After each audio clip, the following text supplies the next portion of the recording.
बिस्मिल्लाहिर्रहमानिर्रहीम अस्सलाम वालेकुम एवरीवन। ऑर्गेनिक केमिस्ट्री को स्टडी कर रहे हैं, चैप्टर नंबर 8। और कल हमने पढ़ा था प्रेपरेशंस ऑफ अल्केन्स। आज हम पढ़ेंगे उसके रिएक्शंस ऑफ अल्केन्स। अल्केन्स दो तरह से रिएक्शंस देता है। The first one is substitutions reactions and the second one is thermal and catalytic reactions. सबसे पहले हम जो फर्स्ट थ्री हैं, इसके फर्स्ट टू हैं, वो है थर्मल एंड कैटालिटिक रिएक्शंस। वो कौन से हैं जी? The first one is combustions. Combustions का मतलब ये है the burning of alkanes in the presence of excess of oxygens, कि अगर ऑक्सीजन्स एक्सेस में है तब जो ऑर्गेनिक कंपाउंड्स को बर्न करना होता है उसको कंबस्टन्स कहते हैं। अब क्योंकि इसमें ऑर्गेनिक कंपाउंड्स अल्केन्स है, सो इसीलिए जो इसके डेफिनेशंस बनेगी वो क्या बनेगी जी? Burning of alkanes in the presence of excess of oxygens. जब भी अल्केन्स बर्न करेंगे तो तीन चीज़ें बनेंगी। The first one is CO2 in the excess of oxygens.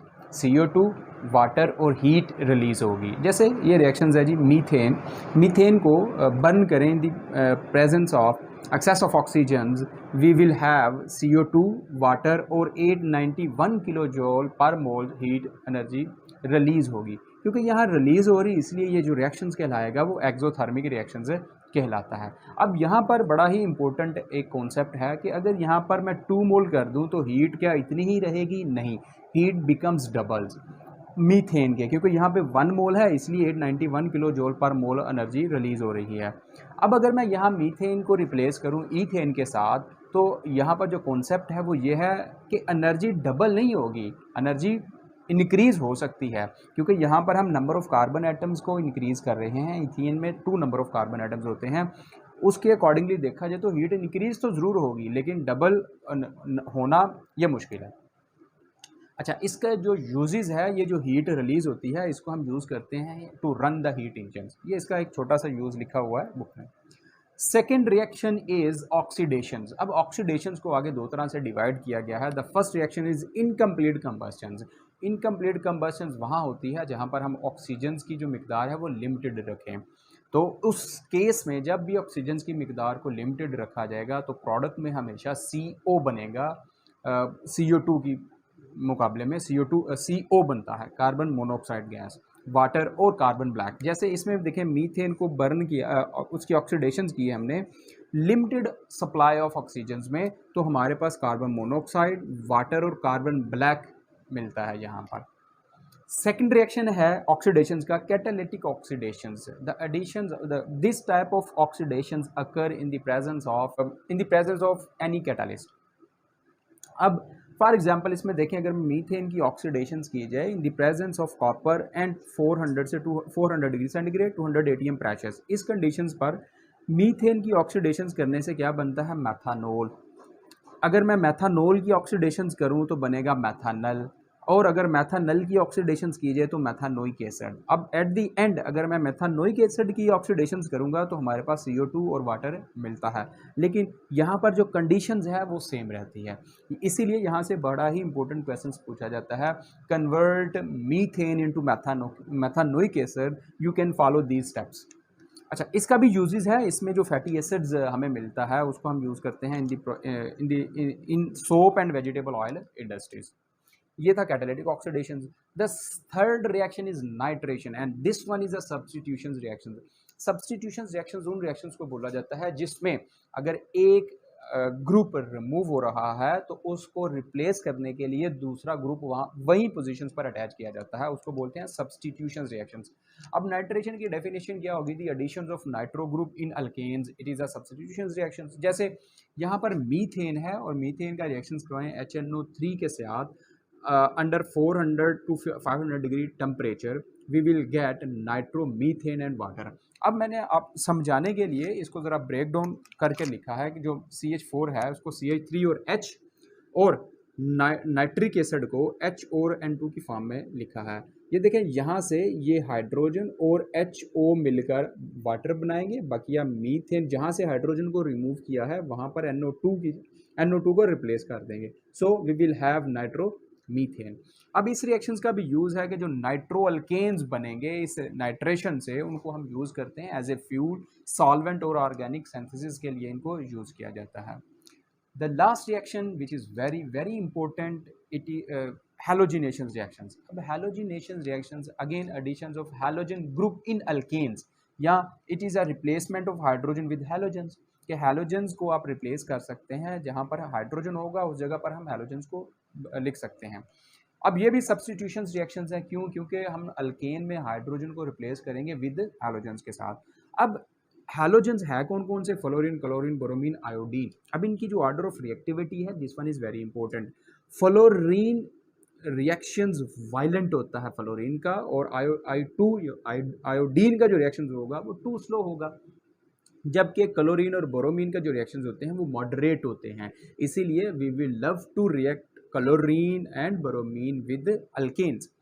अब इन रिएक्शंस को हम फोटोकेमिकल रिएक्शंस भी कहते हैं, क्यों? क्योंकि these reactions occur in the presence of sunlight और UV light, that's why we call them photochemical reactions. अब हम हैलोजिनेशंस का मैकेनिज्म को डिटेल से डिस्कस करते हैं। नेशंस का जो मैकेनिज्म है उसको हम फ्री रेडिकल मैकेनिज्म बोलते हैं, क्योंकि ये रिएक्शन जो होते हैं ये रेडिकल, फ्री रेडिकल की प्रेजेंस में अकर होते हैं। इसके 3 स्टेप्स हैं। The first one is initiation, second one is propagation and third one is terminations. इनिशिएशंस में सबसे पहले फ्री रेडिकल्स की प्रोडक्शन जो होती है कि हैलोजेंस का जो मॉलिक्यूल होगा, जैसे इसमें क्लोरीन है, अब इसके दरमियान जो बॉन्ड है ये बॉन्ड ब्रेक होता है। बॉन्ड में 2 इलेक्ट्रॉन्स होते हैं, तो एक इलेक्ट्रॉन इसके पास, दूसरा इसके पास, इसलिए यहाँ से 2 फ्री रेडिकल क्लोरीन के यहाँ से मिलते हैं। अब सेकंड स्टेप जिसको प्रोपोगेशंस बोलते हैं, इसमें क्या होता है? Uses plus production of free radicals again, कि जो फर्स्ट स्टेप्स में फ्री रेडिकल प्रोड्यूस हुआ है क्लोरीन का, ये रिएक्शंस करेगा किसके साथ? अल्केन के साथ। जैसे इसमें मीथेन है, CH4 है, तो मैंने उसका एक हाइड्रोजन साइड पर करके लिखा है ताकि रिएक्शंस की समझ आ जाए। इसमें क्या होता है कि ये जो फ्री रेडिकल है क्लोरीन का, ये इस एक हाइड्रोजन को रिप्लेस करके क्या बना देता है? HCl, और जो फ्री रेडिकल है वो किस पर आ जाता है? कार्बन पर। अब ये जो CH3 फ्री रेडिकल बना है, अगेन ये क्लोरीन का जो मॉलिक्यूल है उसके साथ रिएक्शंस करता है, उसका ये बॉन्ड ब्रेक होता है, एक क्लोरीन इसके साथ अटैच हो जाता है, CH3 और Cl बनता है, और अगेन फ्री रेडिकल क्लोरीन का प्रोड्यूस होता है। इसीलिए इसका जो मेन हेडिंग है वो uses plus production of free radical है। लास्ट स्टेप है टर्मिनेशन, टू टर्मिनेट करना, रिएक्शंस को स्टॉप करना, कि इसकी जो हेडिंग मैंने बनाई वो है एंड ऑफ फ्री रेडिकल्स, के फ्री रेडिकल्स को कैसे ख़त्म करना है। जो मीथेन CH3 का फ्री रेडिकल बना है और क्लोरीन का जो फ्री रेडिकल बना है, इनका आपस में रिएक्शंस करवाकर हम क्लोरोमीथेन बना देते हैं, इससे रिएक्शन स्टॉप हो जाता है। अब ये 3 मेन स्टेप्स हैं। अब अगर इसमें देखें, अगर मैंने CH4 का एक हाइड्रोजन रिप्लेस किया है किसके साथ? क्लोरीन के साथ, तो हमारे पास मिथाइल क्लोराइड या क्लोरोमीथेन बना है। अब दूसरे हाइड्रोजन अगर रिप्लेस करें तो वो कैसे होंगे? जैसे फर्दर सब्स्टिट्यूशंस ऑफ हाइड्रोजन है, मिथाइल क्लोराइड को फ्री रेडिकल क्लोरीन के साथ जब रिएक्शंस करवाएंगे तो इसका एक हाइड्रोजन, अब अगर मैं इसको थोड़ा सा समझाने के लिए ऐसे लिखूं, यहाँ 2 हाइड्रोजन कर दूं और एक हाइड्रोजन यहाँ पर लिख दूं, तो ये वाला हाइड्रोजन इस क्लोरीन के साथ मिलकर HCl बनाएगा, और इसका फ्री रेडिकल किसके पास आ जाएगा? कार्बन के ऊपर, HCl। अब ये जो CH2Cl फ्री रेडिकल बना है, ये अगेन क्लोरीन के मॉलिक्यूल के साथ रिएक्शंस करेगा, इसका ये बॉन्ड ब्रेक करेगा। जब बॉन्ड ब्रेक करेगा, इसका ये क्लोरीन इसमें ऐड हो जाएगा, CH2Cl2 बन जाएगा, और अगेन क्लोरीन जो है, क्लोराइड का फ्री रेडिकल हमारे पास आ जाएगा। अब इसका नाम क्या है? डाइक्लोरोमीथेन। डाई क्यों है? क्योंकि 2 क्लोरीन है, इसलिए डाइक्लोरोमीथेन। अब ये अगेन ये डाइक्लोरोमीथेन इस फ्री रेडिकल के साथ, क्लोरीन के साथ, इन the presence of sunlight again reactions करता है। समझाने के लिए ये CH2 है, इसका एक हाइड्रोजन यहाँ पर लिख लो, और ये हाइड्रोजन इस क्लोरीन के साथ मिलकर क्या बनाएगा? HCl, और अपना फ्री रेडिकल किस पर कन्वर्ट हो जाएगा? कार्बन के ऊपर, CHCl2। अगेन ये जो CHCl2 फ्री रेडिकल बना है, ये क्लोरीन का जो मॉलिक्यूल्स है उसके साथ रिएक्शंस करेगा, ये बॉन्ड ब्रेक होगा, ये क्लोरीन जो है इसमें ऐड हो जाएगी, क्या बनेगा? CHCl3 और क्लोरीन का फ्री रेडिकल। अब इसको बोलते हैं, क्योंकि 3 क्लोरीन है इसीलिए ट्राइक्लोरोमीथेन, या इसको क्लोरोफॉर्म भी बोलते हैं। This one is a polar solvent. This is a MCQs, very important MCQs, के क्लोरोफॉर्म क्या चीज़ है, वो नॉन पोलर है कि पोलर है? This one is a polar solvent. अब ये अगेन क्लोरोफॉर्म क्या करती है? जो फ्री रेडिकल बना है क्लोरीन का, ये जो लास्ट हाइड्रोजन है इसको भी रिमूव करके क्या बनाती है जी, HCl, और जो फ्री रेडिकल है वो किस पर आ जाता है, कार्बन पर। अब CCl3 का जो फ्री रेडिकल है ये क्लोरीन के इस मॉलिक्यूल पर स्ट्राइक करता है, ये क्लोरीन इसमें ऐड होकर क्या बनाती है जी, CCl4, और अगेन क्लोरीन का फ्री रेडिकल प्रोड्यूस हो जाता है। अब ये जो CCl4 बना है, क्योंकि क्लोरीन 4 है इसलिए टेट्राक्लोरोमीथेन इसका नाम है, या इसको कार्बन टेट्राक्लोराइड भी बोलते हैं, and this one is a non polar solvent. अब इसको टर्मिनेट करना हो, इस रिएक्शंस को हम टर्मिनेशन स्टेप्स करेंगे। ये जो क्लोरीन है इसको CH3 के साथ रिएक्शंस करवाकर हम CH3 और Cl का जो फ्री रेडिकल है इसके साथ रिएक्शंस करवाकर इसका जो रिएक्शंस है ये स्टॉप कर देते हैं। ये था जी free radical mechanism of halogenation. Thank you.